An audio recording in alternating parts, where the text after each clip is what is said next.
Like many young men of my generation, I had little interest in working. I left school when I was 11. I was apprenticed to a printer. I tried my hand at school teaching for a while, but was essentially a loafer. And as a proud member of the loafer class, in good standing, I was naturally drawn to journalism. New York was very exciting back then, growing at an astonishing pace. I loved everything the city had to offer. The music, the theater, the traffic, the riots. Oh, I was rather political back then. In fact, back in 1847, when I was the editor of the Brooklyn Eagle, and apologies to the current management, but if you done it, it ain't bragging. And, well, anyway, I wrote a poem which went something, I'm not like these poets we were discussing earlier, the ones who sit on their feudal estates memorizing their own poems. What's the point of that? Here it is. And some say this was the first poem in what was to become my defining personal style.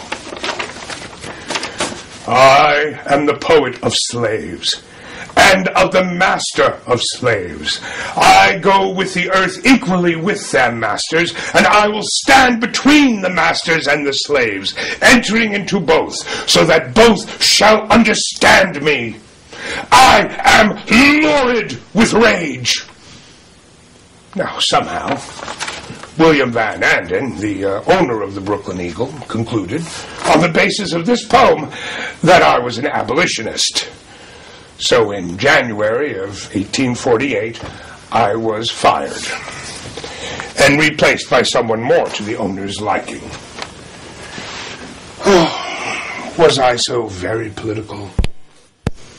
Well, I was one of the infamous Locofocos, and then I was a barn burner, and then a free soiler. Oh, American politics before the War of Secession. It was pretty crazy. So many ideas competing for our loyalty, some of them very radical. The Locofocos, we were a breakaway part of the Democratic Party, and they tried to dispel us by plunging our meeting hall into darkness. But we took out our matches, then called Locofocos, and by dint of 1,000 strikes of light, our meeting continued.